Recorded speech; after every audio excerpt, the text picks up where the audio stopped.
Master en droit public, option administration publique, master en droit de l'environnement durable. Je reçois Bintou, DJ Bint, s'il vous plaît, du DJing, hein, DJ Bint, mixage des chansons chrétiennes. Bonjour Bintou. Bonjour Michel. Comment tu vas? Je vais bien. Alors dis-moi Bintou, est-ce que je t'ai super bien présenté? Ou j'ai omis quelque chose? Ouais, parce que je suis aussi ingénieur son. Ah, ok. Donc, je fais du câblage et de la gestion de tout ce qui est événement, que ce soit des concerts ou des séminaires. Et c'est une entreprise que tu as en tant que DJ, hein, il faut bien préciser. Oui, c'est une entreprise, ça s'appelle Groupe Zer. Ok, nous recevons DJ Bint. Je sais que certains la connaissent, d'autres vont la découvrir. Moi-même, ça a été un plaisir de te découvrir. Alors dis-moi, c'est quoi être DJ? C'est quoi un DJ et comment on le devient? Alors, c'est quoi un DJ? Un DJ, c'est cette personne qui est sur sa platine avec son casque de faire comme ça, là, pendant la fête. Et cette personne, elle a la charge d'assurer l'ambiance de l'événement. Donc, on va dire, c'est elle qui va passer son temps à observer les gens qui sont là. Et quand elle met une musique, elle va voir est-ce que cette musique passe, est-ce que, voilà, la tendance, elle correspond à ceux qui sont là et comment enchaîner pour que tout se passe bien.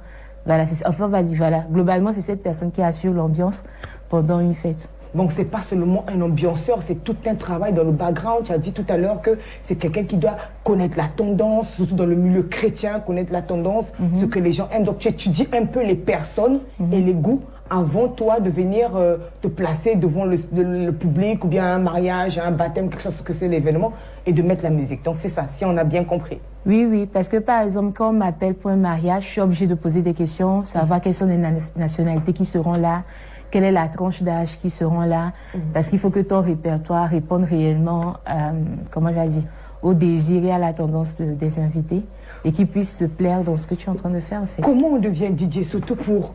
Attends, on est quand même DJ, chrétienne, une femme. Alors, comment on devient un DJ, en plus pour la musique chrétienne et une femme? Toi, comment tu as fait pour faire tout ce parcours-là jusqu'ici? Alors, j'ai commencé dans mon église locale. Au départ, j'étais à la louange, donc j'étais au micro.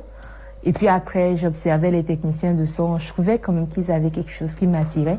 Je suis allée donc, j'ai demandé à mes grands frères qui étaient là de me former. Ils m'ont formée. Donc je suis devenue ingénieur son. Et puis, pendant qu'il y avait des mariages au niveau de l'église, je me suis rendu compte que j'aimais bien mettre la musique et tout. J'étais dans mon monde à moi. Sauf que je me suis rendu compte que les gens aussi étaient bien dans mon monde à moi. Donc... C'est bien dit. Donc, un de mes grands frères m'a dit, mais tiens, si tu en faisais ton business, et moi je le regardais en mode, un business, seriously.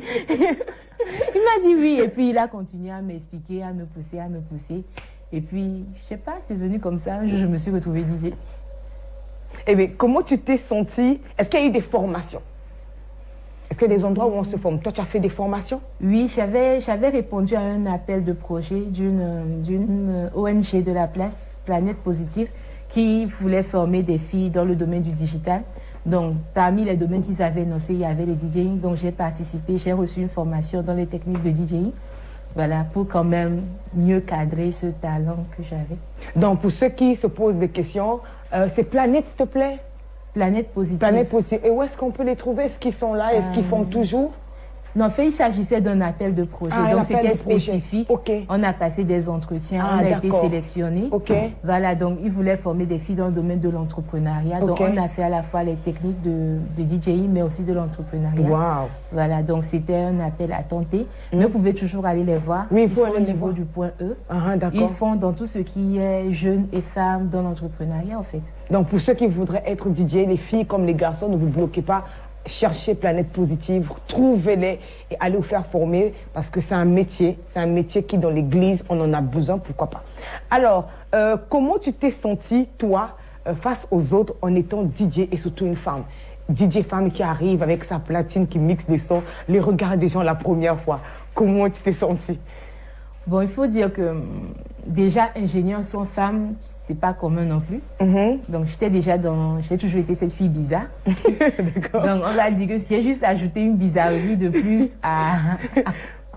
J'ai juste ajouté une bizarrerie de plus. Mais sincèrement, j'avoue que dans les premiers temps, je me suis pas sentie bien.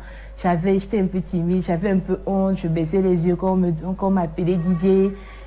Voilà, j'avais un petit sourire de petite fille. Et vraiment, je ne savais pas comment me retrouver dans ce métier. D'autant plus que, comme tu l'as dit, je suis une femme, je suis chrétienne. Et bien entendu, j'aspire à me marier un jour. Je me suis dit, OK, donc toi, tu veux être DJ. C'est ça ton job. Et tu crois qu'il y a un homme, si c'était qui voudrait d'une femme DJ? Un homme africain, ou je ne sais pas, chrétien, qui va vouloir une femme DJ. Tu as, donc, il rentre à la maison, puis toi, tu pars, tu vas animer des fêtes. Tu es sérieux dans ton truc. OK. C'était ça, mais j'en parlais autour de moi. Il y avait des gens qui me rassuraient, mes grands frères, les mamans qui me rassuraient, qui me disaient, t'inquiète pas, Dieu trouvera la bonne personne pour toi. Et c'est comme ça que petit à petit, j'ai pris de l'assurance. Et aujourd'hui, quand on m'appelle DJ dans la rue et tout, je suis vraiment contente, ça me touche. Voilà. Et ça fait tomber un peu les préjugés que les gens avaient sur toi et tout ce qu'ils pensent derrière. Alors, moi, j'ai une dernière question. Quels sont tes rapports avec tes parents aujourd'hui et quel est le message que tu lances aujourd'hui à des parents qui bloquent encore pour laisser leurs enfants exprimer cette différence qu'ils ont? C'est-à-dire que dans le DJing, dans tout ce qui est danseuse liturgique, théâtre et tout ça, quel est, toi, aujourd'hui, ton message pour les parents et quels sont tes rapports avec tes parents, toi? Avec mes parents, ça se passe super bien. Au départ, ma mère n'était vraiment pas chaude parce qu'elle a quand même envoyé son enfant pour faire du droit. Du droit? Et puis elle revient, lui dit qu'elle sera DJ, elle sera technicienne de son, elle ne comprenait pas trop. Mais elle nous a toujours élevés dans un esprit d'indépendance. Donc, à un moment donné, elle s'est dit, je ne comprends pas, mais je vais la laisser faire. Mais aujourd'hui, quand même, elle est vraiment fière. Et mon père, quant à lui, parfois, je lui envoie les affiches de quand j'ai des soirées. Il me dit, OK, après tu m'envoies ton mix là, je vais danser, je vais te montrer comment je fais. Et c'est assez rigolo. Donc, ça se passe super bien avec les parents. Et je rends grâce au Seigneur pour cela. Alors, quel mot j'ai pour les parents? Je voudrais dire aux parents, ayez confiance en votre enfant. Ayez confiance en Dieu qui a placé ce talent en lui. Et plutôt que de le bloquer, essayez de l'accompagner vers sa réalisation. Je crois que le Seigneur qui est fidèle, qui nous connaît chacun et qui dit « je te connais depuis le ventre de ta mère », il saura assurément comment faire pour l'amener réellement à exploiter ce talent sans pour autant se perdre. Parce qu'il faut le dire que souvent le problème des parents, c'est pas qu'ils ne veulent pas laisser leur enfant faire, mais ils ont peur que leur enfant se perde. Parce que nos jeunes aujourd'hui, ils veulent ressembler aux Beyoncé, ils veulent ressembler à toutes ces personnes qu'on regarde à la télé. Mais c'est pas ça un artiste chrétien. Un artiste chrétien, c'est quelqu'un qui est d'abord ancré dans la parole.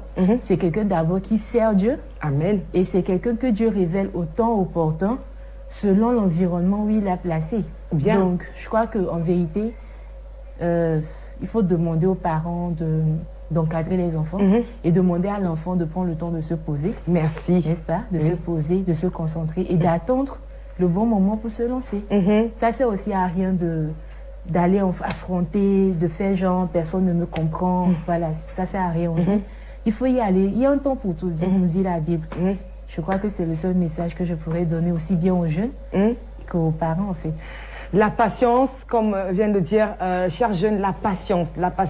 La jeunesse, dit la Bible, la jeunesse, elle est fougueuse. Donc, si cette fougue, on ne la canalise pas par les anciens de l'église, par les parents, ben, vous allez être une fougue, un feu qui va brûler n'importe comment et faire du mal même autour de vous. Moi, je reviens sur Romains 9, 21 qui dit « Le potier fait ce qu'il veut avec l'argile à partir de la même pâte.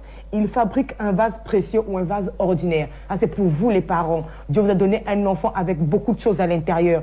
Alors, au lieu de le mettre dans un carcan, dans un carton, pour vouloir en faire votre médecin, votre mécanicien, votre... Non, ce n'est pas le vôtre. C'est d'abord le cadeau que Dieu vous donne. Il est là pour faire une mission pour laquelle Dieu l'a envoyé. Alors, c'est à vous d'aller voir Dieu pour dire, ben, ce vase d'argile que tu as envoyé, que tu as mis dans mon ventre, qu'est-ce que j'en fais? Où est-ce que je l'emmène? Parce qu'en voulant tuer le talent de l'enfant, si c'est rattaché à son identité comme celle de Bintou, ben vous tuez une âme, vous détruisez une âme et vous aurez des comptes à rendre. Donc, laissez Dieu, le maître du pot, le maître du vase, en faire ce qu'il veut, quelque chose d'extraordinaire ou d'ordinaire ou même quelque chose de vil. C'est Dieu qui décide. Mais c'est vrai que vous êtes les parents, mais vous êtes un canal. Et comme me disait moi, ma mère, je clôture par là, je t'ai mise au monde, mais c'est pas moi qui ai mis au monde ton cœur. Alors le cœur, c'est Dieu qui le donne. Le cœur, c'est Dieu qui le façonne. C'est le cœur, là où se trouvent tous les projets de l'homme. Alors laissez Dieu façonner le cœur de votre enfant. Et chers jeunes, chers parents, nous nous retrouvons la prochaine fois.